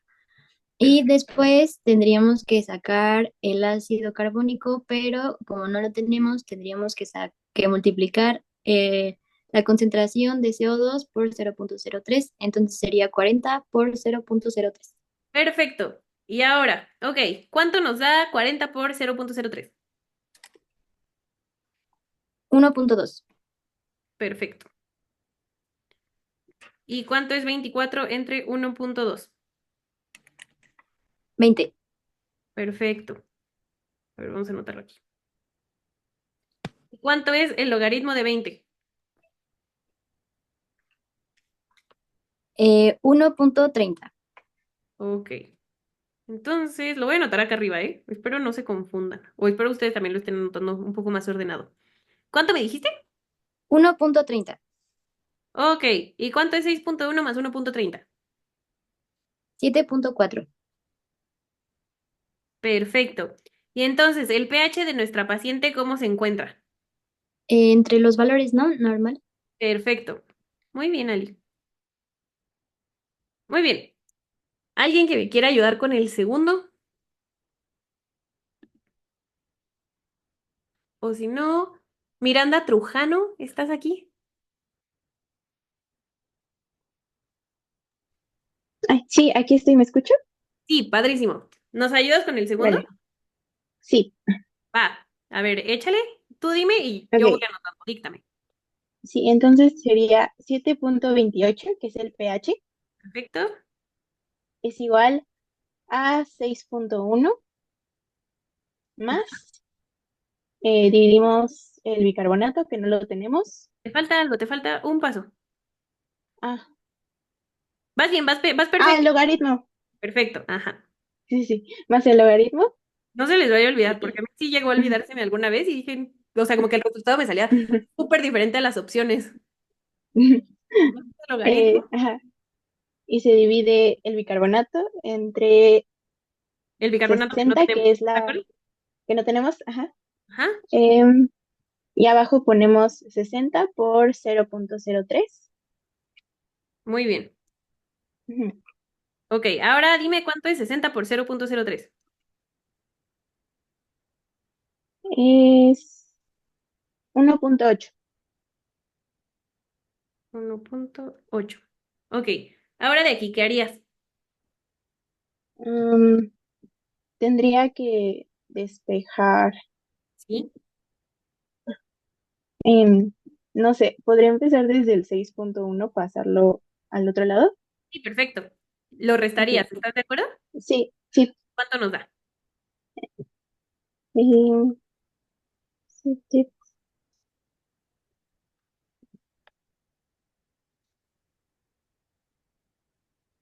1.18. Muy bien. Entonces Ujú. 1.18 es igual ¿a cuánto? Al logaritmo Ajá. y la división del bicarbonato que no tenemos entre 1.8. Ok. ¿Te acuerdas de cómo Ujú. despejar esto? Em, sí, sí, sí. A ver. Entonces sería 1.18 es igual al logaritmo de HCO3 Ajá. más el logaritmo de 1.8. Perfecto. Perfecto. ¿Y cuánto nos da el logaritmo de 1.8? Logaritmo de 0.25. Ok. Em, más 0.25. Ok, ¿y ahora cómo Ujú. nos hacemos de ese 0.25? Em, sería em, Va súper bien. ¿Y ajá. lo sumas, ¿no? Al 1.18. ¿Estás segura que lo sumas? Ah, no lo restas, perdón. Muy bien. Muy bien, muy bien. Sí. Ajá. ¿Y cuánto nos da? Uno, uno, ay, Sí, sí.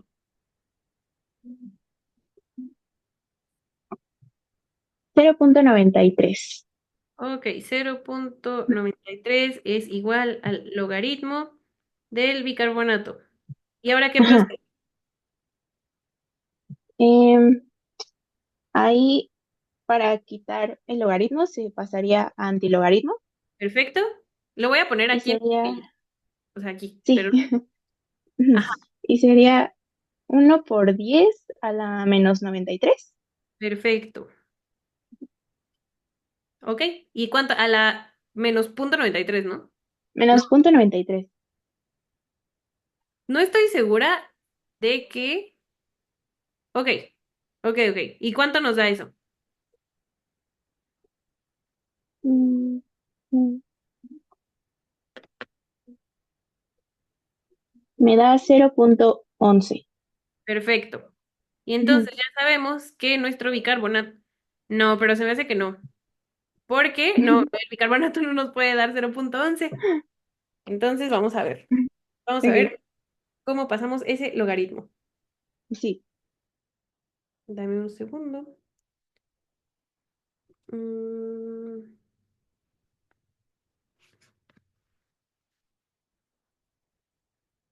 Entonces, 0.93 es igual al logaritmo de no sabemos qué.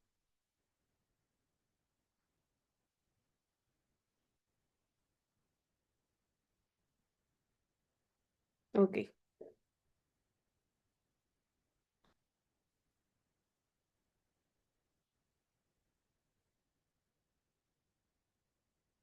Mm, mm, mm. Ok.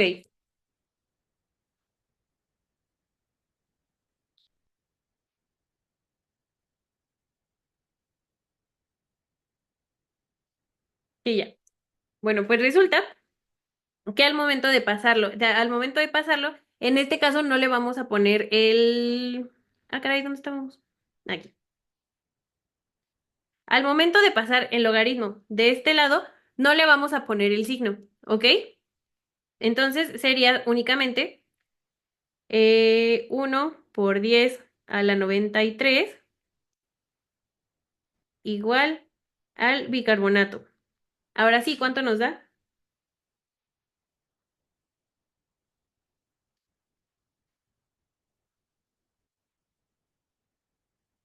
¿Cuánto, perdón? 1 por 10 a la 93.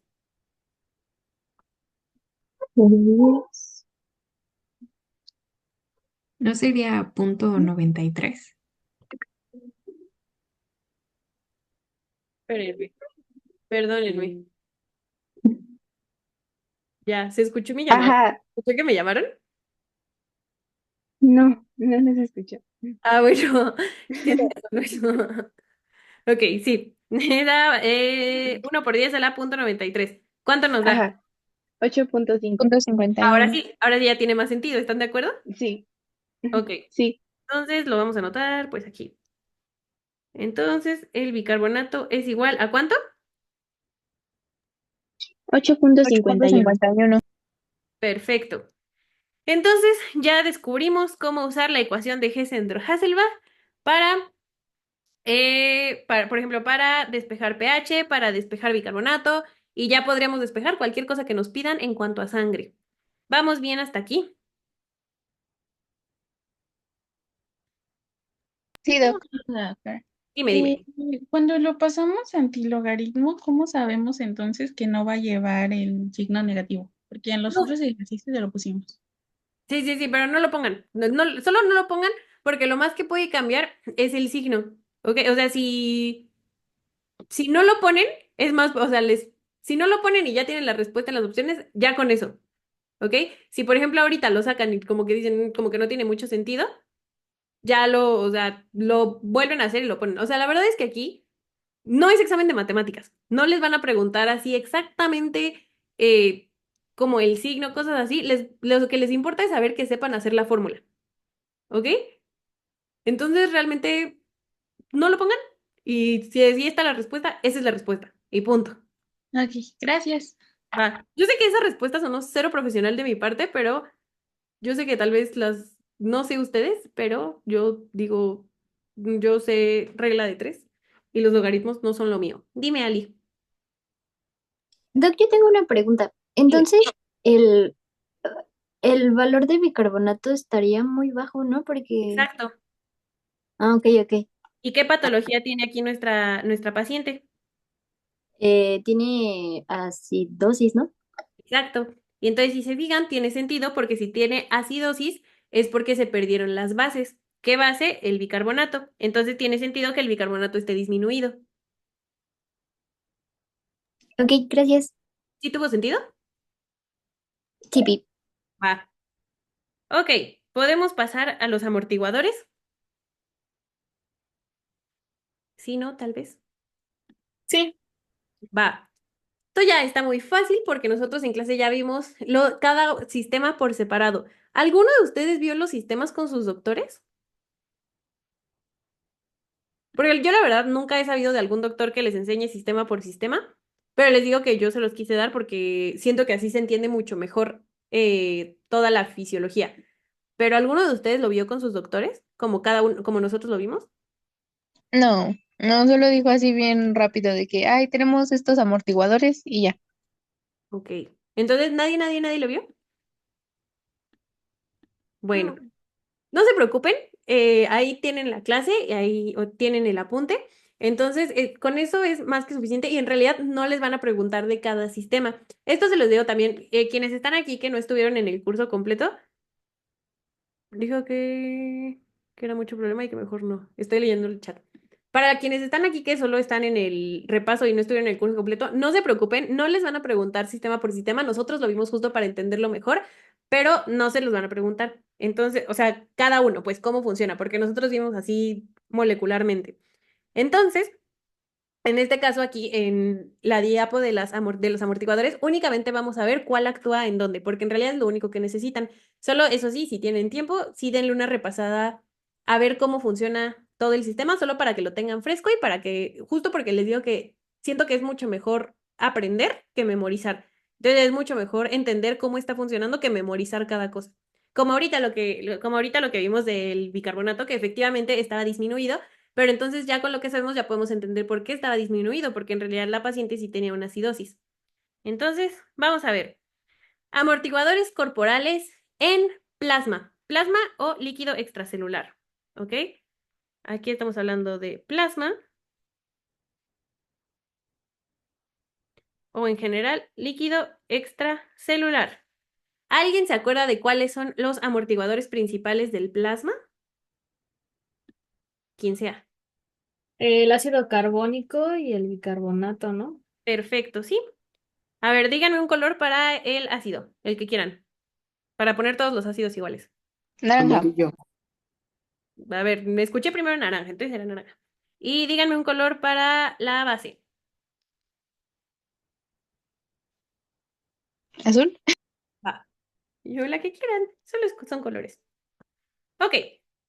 Entonces, ¿cuál dijimos que iba a ser el ácido del líquido extracelular o el plasma? ¿El ácido carbónico? Perfecto. El ácido carbónico. ¿Y cuál va a ser nuestra base? Bicarbonato. Perfecto.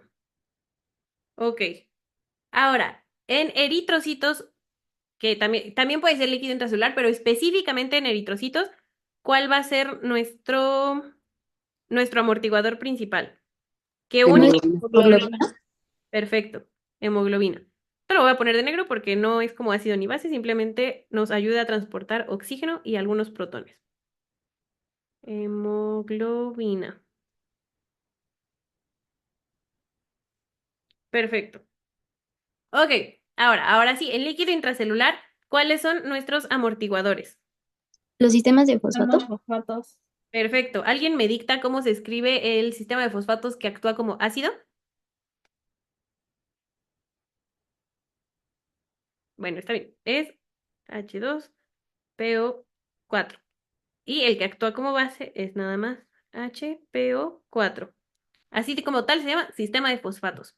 Y también otra proteína, digo, un aminoácido. ¿Se acuerdan qué aminoácido es? Histidina. Perfecto. Y por último, en sistema urinario, ¿cuál va a ser el ácido que va a actuar como amortiguador? Amonio. Sí, perfecto. Amonio. ¿Y la base? Amoníaco. Perfecto. Amonio y amoníaco. Muy bien. Aquí vamos a ponerle que este es de urinario. Muy bien. Entonces ya tenemos cuáles son todos nuestros amortiguadores corporales. ¿No hay dudas con esto, o sí? ¿Algo que quieran que recordemos de nuestros sistemas? Bueno. Y entonces ya por fin llegamos a las patologías de pH y me parece que ya es lo último. Entonces, vamos a ver. Vamos a empezar por alcalosis.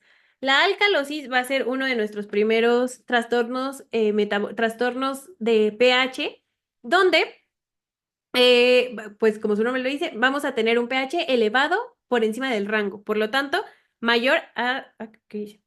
Mayor a 7.45, ¿ok? Esta alcalosis puede ser tanto de origen metabólica como respiratoria. Vamos a empezar por la metabólica.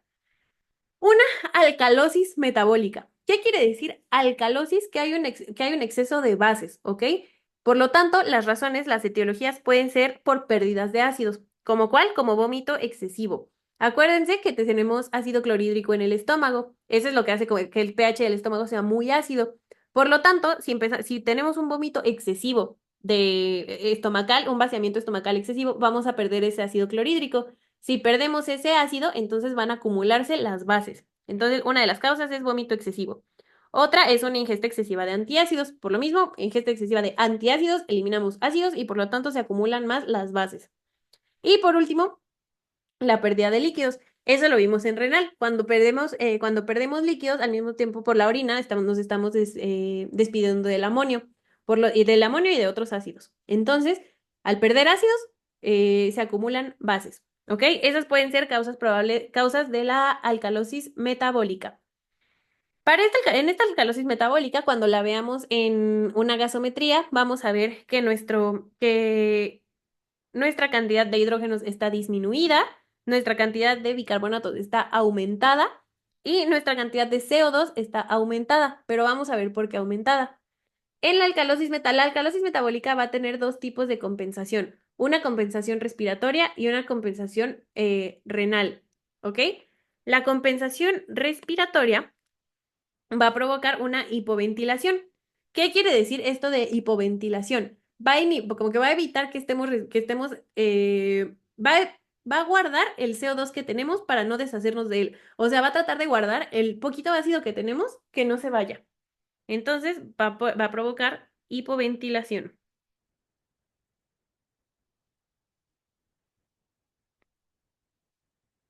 La compensación respiratoria va a causar hipoventilación.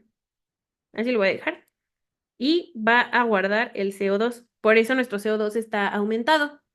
Y por otro lado, la compensación renal va a ser excretando el bicarbonato. O sea, en lugar de que se absorba, como vimos, no sé si se acuerdan, en el bicarbonato, una vez que esté en los riñones, pueden pasar dos cosas. O se puede excretar o se puede absorber. En este caso, va a evitar que se absorba porque ya no necesitamos acumular más bases y entonces lo va a excretar.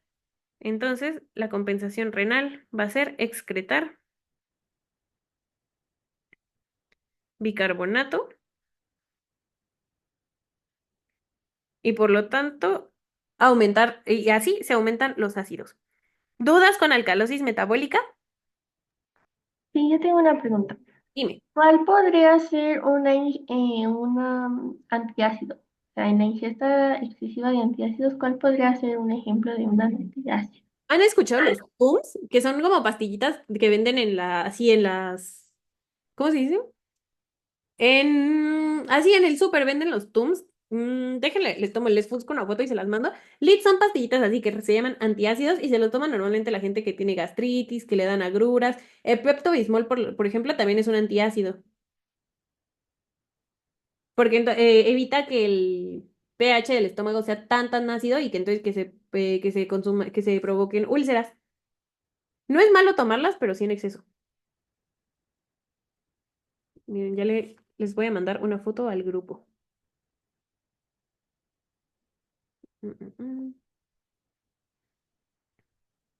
Ese es un ejemplo de un antiácido. Ya se los mandé.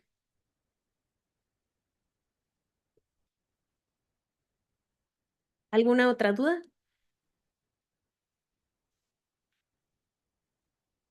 ¿No? No. Va. Ok. También esta alcalosis puede ser de origen respiratorio, ¿ok? ¿Qué quiere decir? Que estemos perdiendo demasiados ácidos por medio de la respiración. ¿En qué causas puede darse esto? Se puede dar por hiperventilación, por ataques de ansiedad, por ataques de pánico o por una ventilación artificial excesiva. No sé si alguno de ustedes ha tenido como alguna vez algún ataque de pánico, de ansiedad, pero nuestra respiración se empieza a acelerar mucho. Al momento de acelerarse mucho, pues entonces estamos expidiendo demasiado CO2, ¿ok? Al momento de expedir ese CO2, entonces están bajando los ácidos que tendríamos que tener y por lo tanto se causa una alcalosis o una ventilación artificial excesiva, por ejemplo, en pacientes intubados durante el COVID, así. Si no hay un buen manejo de esa ventilación, nos puede llevar a una alcalosis respiratoria. Entonces, en la gasometría, ¿cómo lo vamos a ver? Nuestros hidrógenos van a estar disminuidos, el CO2 va a estar disminuido y el bicarbonato va a estar disminuido. Todo va a estar disminuido y entonces vamos a saber que es una alcalosis de origen respiratorio. ¿Ok? En este caso, no va a haber una compensación respiratoria. ¿Por qué? Pues porque la falla está precisamente ahí. Entonces, no va a haber compensación respiratoria, pero sí va a haber una compensación renal. Esa compensación renal va a ser aumentando la excreción de hidrógeno. O sea, nuestro riñoncito va a sacar mucho hidrógeno por medio de la pipí. ¿Ok? Entonces va a excretar hidrógenos y entonces va a disminuir el uso del bicarbonato como amortiguador. Entonces se disminuye uso de bicarbonato. Y ya, terminamos con alcalosis. ¿Dudas de alcalosis? Ya sea respiratoria, metabólica, algo, preguntas que tengan de lo que sea. Yo tengo una pregunta. Dime. ¿Cómo podemos saber que los hidrógenos están bajos? O sea, ¿cuál es el valor? Realmente no hay un valor específico de los hidrógenos. Depende de dónde lo estés midiendo. Por ejemplo, si lo estás midiendo en sangre, ¿cómo mides los hidrógenos en sangre? ¿Cuál es el ácido de la sangre? El ácido carbónico. Entonces el ácido carbónico estaría disminuido. En realidad a ustedes no les van a poner no les van a poner a decir cuál de estos está elevado o disminuido. A lo mucho el bicarbonato. Estos literal les van a poner así como el hidrógeno está disminuido o el hidrógeno está aumentado y ya. Pero el hidrógeno se mide dependiendo de dónde, ahora sí que dependiendo de dónde lo estés midiendo es lo que mides. O sea, en orina, pues entonces mides el amonio. En sangre mides el ácido carbónico. Y así, dependiendo de dónde hayas sacado la muestra, es donde mides el hidrógeno o el ácido.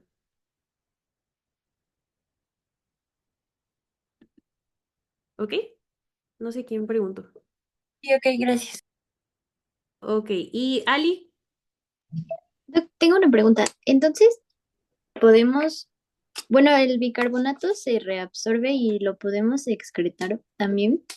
Sí, el bicarbonato se puede ir a normalmente se reabsorbe cuando todo está funcionando bien. Sin embargo, en un caso de alcalosis, cuando ya no necesitamos ese bicarbonato, el riñón dice, no, se cancela, mejor desháganse de él y lo excreta. Ok, vale, gracias. Ok, estoy viendo aquí unos mensajitos en el chat. La mejor forma de saber el origen de la alcalosis o de la acidosis es ver el caso, ¿ok? Vamos a poner mucha atención en el caso que nos estén dando. Si nos están diciendo que nuestra paciente cursa con un ataque de ansiedad, con un ataque de ansiedad, con un ataque de pánico, o que nos dicen que, por ejemplo, estaba en las alturas, se fue a una montaña a hacer hiking y la montaña estaba tan alta que empezó a dejar de poder respirar y entonces cursó con una alcalosis. ¿De qué origen es? Entonces, tenemos que empezar a pensar en el caso, ¿ok? La mejor forma de identificar si es metabólico o respiratorio es pensando en el caso, en qué fue lo que pasó. ¿Ok? Les digo que normalmente el que les van a poner siempre va a ser una acidosis metabólica por un paciente diabético. Así, en cuanto vean paciente diabético, ya saben que es acidosis metabólica. Pero vamos a ver cuáles son los orígenes de una posible acidosis. Vamos a empezar con acidosis metabólica. Una acidosis va a ser cuando el pH está disminuido y estará por debajo de 7.35. ¿Ok? La acidosis metabólica, que es realmente una de las causas más frecuentes de hospitalización, son acidosis láctica, que es un aumento del ácido láctico. El ácido láctico se puede acumular por ejemplo, al hacer mucho ejercicio, se genera ácido láctico. Al haber infecciones, también se aumenta el ácido láctico. El ácido láctico suele ser, por ejemplo, al ingerir alcohol, también aumenta el ácido láctico, además de que el alcohol en sí mismo ya es un ácido. Entonces, esas son las posibles razones: acidosis láctica, cetoacidosis, que es una complicación de la diabetes. Vamos a ver en este bloque, en el segundo, no me acuerdo si es el segundo o tercer bloque, pero la parte de las cetonas, ¿ok? Las cetonas son compuestos que genera un paciente diabético cuando está así en pánico porque su glucosa no puede entrar a la célula, se generan cetonas. Estas cetonas pueden causar una cetoacidosis, igual es acumulación de ácidos. O diarrea. ¿Por qué diarrea? Recordamos que en el intestino el pH es muy alto, porque en el intestino hay una gran cantidad de bicarbonato, ¿ok? Entonces, si en el intestino tenemos una gran cantidad de bicarbonato, pero lo estamos barriendo con la diarrea, entonces vamos a disminuir ese bicarbonato. Si disminuye ese bicarbonato, se van a acumular los ácidos. ¿Dudas con la etiología de la acidosis metabólica? ¿Con el origen? ¿Algo que quieran que repite? Que les ponga algún ejemplo de un caso, lo que sea? Yo, ¿podría repetir lo de diarrea, por Sí, favor? sí, sí, claro. Bueno, resulta que sí, en el intestino grueso sobre todo, hay mucho bicarbonato, ¿ok? Entonces, al haber este mucho bicarbonato, les va a quedar mucho más claro cuando veamos metabolismo, cuando empecemos a ver metabolismo, pero en el intestino hay mucho bicarbonato, por lo tanto el pH es más alto que en el resto del cuerpo, ¿ok? Por ejemplo, en el estómago estábamos viendo que por el ácido clorhídrico el pH es más bajo, en el intestino es más alto por el bicarbonato. Entonces tenemos un intestino sano con buenas cantidades de bicarbonato y todo está fluyendo bien. Sin embargo, en el caso de una diarrea, por ejemplo, si hay diarrea excesiva, entonces al momento de sacar al momento de sacar las heces, de desechar todo eso, pues se va a llevar consigo también el bicarbonato que había ahí. Entonces, si se lleva el bicarbonato del intestino, pues se está llevando a las bases. Si se está llevando a las bases, van a aumentar los ácidos. ¿Sí quedó más claro? Sí, gracias. Va. Ok. Una acidosis, ¿cómo se va a ver en gasometría? Los hidrógenos van a estar elevados, los CO2 van a estar disminuidos y el bicarbonato va a estar disminuido. ¿Ok? Va a tener también una compensación respiratoria y va a tener una compensación renal. Un paciente, por ejemplo, con cetoacidosis, van a ver, algún día les va a llegar al hospital, que un paciente que llega con cetoacidosis o ya casi casi en coma diabética, va a tener la respiración muy acelerada, va a tener una respiración muy específica, que me parece que se llama respiración de Cover, eso no importa. Pero esta respiración muy elevada va a ser porque su cuerpo está tratando de compensar la acidosis metabólica que está teniendo. Entonces, la compensación respiratoria va a ser aumentando la ventilación. Aumentando ventilación para eliminar CO2. Y por otro lado, la compensación, también va a haber compensación renal. Otra vez, el riñón va a tratar de excretar todo lo que pueda de hidrógenos. ¿Ok? El riñón va a decir, ahora sí, trabajen a todo lo que da y sáquenlo todo. Entonces va a aumentar la excreción de hidrógenos. Ok. Y vamos a acidosis respiratoria. Resulta que en la acidosis respiratoria también puede tener 4 etiologías similares a las pasadas, pero al revés. ¿Se acuerdan que en la pasada decíamos que si había una ventilación excesiva nos puede llevar a una alcalosis? En este caso, una hipoventilación nos puede llevar a una acidosis, ¿ok? Una hipoventilación, asma, neumonía, donde ya no puede haber este intercambio gaseoso, y si no puede haber este intercambio gaseoso, no nos podemos despedir del CO2 que estábamos acumulando, o EPOC, que es enfermedad pulmonar obstructiva crónica. Cualquier tema que nos impida respirar nos va a causar una acidosis, ¿ok? Acidosis de origen respiratorio. En la gasometría todo va a estar elevado en este caso. Los hidrógenos van a estar elevados, el CO2 va a estar elevado y el bicarbonato va a estar elevado. ¿Pero por qué? Vamos a ver. En este caso, no puede haber compensación respiratoria porque justamente ahí es donde estuvo la falla. Entonces, únicamente va a haber una compensación renal, ¿ok? Esta compensación renal va a ser igualito que acá. Va a aumentar la excreción de hidrógeno. Va a aumentar la excreción de hidrógeno y va a aumentar la absorción de bicarbonato. O sea, van a decir, ahora absórbeme todo lo que puedas de bicarbonato porque lo estoy necesitando. Entonces va a aumentar la absorción de bicarbonato. Es por eso que en nuestra gasometría va a estar elevado. Estos sí son importantes, los valores de cómo va a estar cada cosa, sí es importante, pero es mucho más importante que aprendamos a identificar el origen de la acidosis o la alcalosis y pues precisamente si es acidosis o si es alcalosis y su origen. Esta no es tan importante porque puede variar. Un paciente puede estar compensado o puede todavía no estar compensado, puede que alguno de sus sistemas falle. Entonces, entonces estos valores sí son importantes, pero tampoco se espanten muchísimo por aprenderlo, ¿ok? Es más importante recordar los orígenes. Ahora sí, ¿dudas de acidosis? Yo sí tengo una pregunta. Dime. En un examen que nos hizo mi doctor, nada, o sea, nos preguntaba, ¿no? Que qué tipo de trastorno era, o sea, igual que venía un paciente, pero porque estaba en ayuno. ¿Ok? ¿Ahí qué tipo de trastorno sería? Pues, si estaba en ayuno, lo más probable es que no tuviera glucosa en sangre. Si no tiene glucosa en sangre, pero esa pregunta estaba muy elevada para primer bloque. Pero precisamente, si está en ayuno, no hay glucosa en sangre. Si no hay glucosa en sangre, nuestro cuerpo empieza como en emergencia porque no hay de dónde tener energía y entonces empieza a producir cetonas. No es muy normal que haya trastornos por estar en ayuno, es más probable en pacientes diabéticos porque ya sus sistemas están en emergencia todo el tiempo, pero en pacientes sanos sin patologías no suele pasar eso. Pero es igual lo de la cetoacidosis, nada más que no sería cetoacidosis diabética, simplemente cetoacidosis. Ok, ya decía. Va. ¿Alguien más? No. Muy bien. Ok.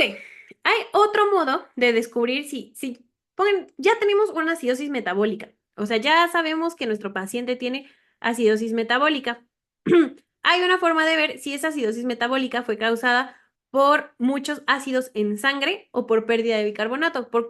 Es como, vamos a ver cuál es la etiología de esa acidosis metabólica, suponiendo que no sepamos nada del paciente, que no sabemos, no, el paciente llegó inconsciente y no tenemos idea de por qué está en acidosis. Y esa otra forma es con la anion gap o la brecha aniónica, ¿ok? La anion gap o la brecha aniónica nos va a servir para conocer el origen,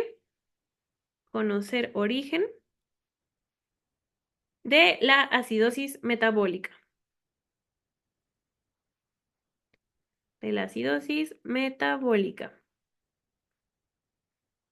¿Cómo se calcula el anion gap? Va a ser muy fácil, va a ser va a ser sumando los cationes y sumando los aniones y restándolos entre sí, ¿ok?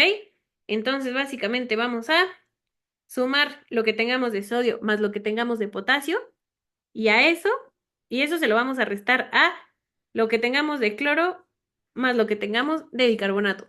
Y ya, esa es muy fácil, es muy sencilla, pero hay que recordarla. Porque yo en primerito cometí el error de pensar que no era importante. Y entonces lo que pasa es que la mayoría de casos de pH te relacionan como, primero tienes que encontrar el pH con la de Hessenberg-Hasselbalch. Ya que encontraste el pH, tienes que decir si es alcalosis o si es acidosis. Ya que encontraste si es alcalosis o es acidosis, ahora va a venir, y pónganlo ustedes que vienen algunas de acidosis metabólica, van a preguntar, de acuerdo a la brecha aniónica, cuál es el origen de tu paciente, o sea, de la acidosis metabólica. Y entonces, si está mal, pues ya te echaste todo el caso. Cosas así pueden pasar. Entonces, bien aprendida, porque son cosas muy simples que no es que no sepamos o que nos cuesten trabajo, simplemente que no consideramos importantes. Entonces, todo es importante, chicos. Todo, todo. O sea, pónganlo ustedes, tal vez del curso les di algunas cosas que era más para que lo entendiéramos, más que porque lo vayan a preguntar, pero de la presentación todo es importante, ¿ok? Y resulta que el valor de la anion gap normalmente es entre 8 y 16 miliequivalentes por litro, ¿ok? Si está elevada, vamos a hablar de que nuestra acidosis metabólica va a ser por exceso de ácidos en sangre. Va a ser por exceso de ácidos en sangre.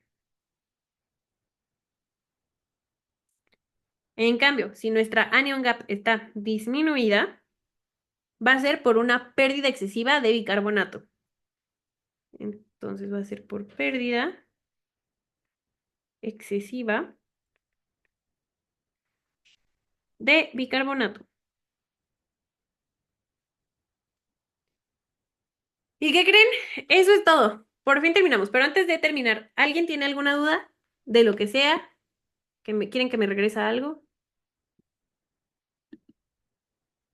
¿O estamos bien y ya estamos cansados y nos queremos ir a dormir? Yo tengo duda, pero en esta parte como que me perdí. Dime. ¿Dónde En te esta perdí? parte de pues casi al inicio, como que no entendí y ya no. Pero, o sea, dime desde dónde y te lo explico. Hacemos un rap. Ah, eh, o sea, pues, pues en sí este tema, esta parte no le entendí. O sea, Nada. ¿desde aquí? Ah, no, de esto último, ¿Solo de aniónica? la brecha anoniónica. Aniónica. ¡Ay, lo puse Ah, mal! Es aniónica, perdónenme. Es brecha aniónica. Ah, bueno. La brecha aniónica va a ser la suma de los cationes menos la suma de los aniones principales de la sangre. ¿Cuáles son los cationes principales? Van a ser sodio y va a ser potasio. Los aniones principales van a ser el cloro y el bicarbonato. ¿Ok? Se va a hacer una suma de ambos y luego se va a restar. ¿Y este valor para qué nos sirve? Bueno, resulta que ya sabemos que nuestro paciente va a tener una acidosis metabólica. Pero nuestro paciente está inconsciente y no sabemos nada de él. Nada. No sabemos si es diabético, no sabemos nada. Entonces, con base a esta brecha aniónica, vamos a poder conocer por qué, a causa de qué fue su acidosis metabólica. Si fue a causa de ácidos en sangre, de muchos ácidos en la sangre, o fue por una pérdida de muchos bicarbonatos. ¿Ok? Entonces, para eso nos va a servir la brecha aniónica, para descubrir a causa de qué es. Nada más. Y el valor normal es de 8 a 16. Si se encuentra elevada, va a ser por exceso de ácidos en sangre. Y si se encuentra disminuida, va a ser por pérdida excesiva de bicarbonato. ¿Ok? ok, entonces, sí, a ver si entendí bien, es que esta brecha aniónica, o sea, esa como operación que vamos a hacer, es la que nos va a ayudar a identificar la causa, Ajá, de la acidosis metabólica específicamente. específicamente de la, De la de acidosis. la cual, perdón, acidosis metabólica. Sí, de esta. Ok, Ok, gracias. va. Ok. ¿Alguien más tiene? Dime, Dana. ¿Hay algún problema si por ejemplo, es que a mí me hicieron una pregunta en un examen y no nos daban el potasio? Entonces se podría calcular Sí, igualmente sí, con sí, sin esa. problema. Se puede hacer sin potasio.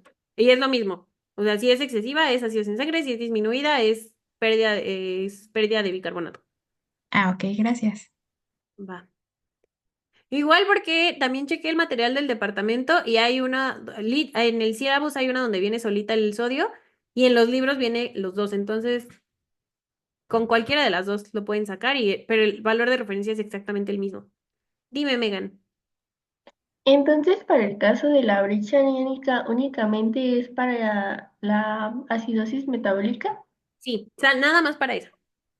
Ok, gracias. Va. ¿Alguien más? Nadie. Pues ok. Déjenme, termino la grabación.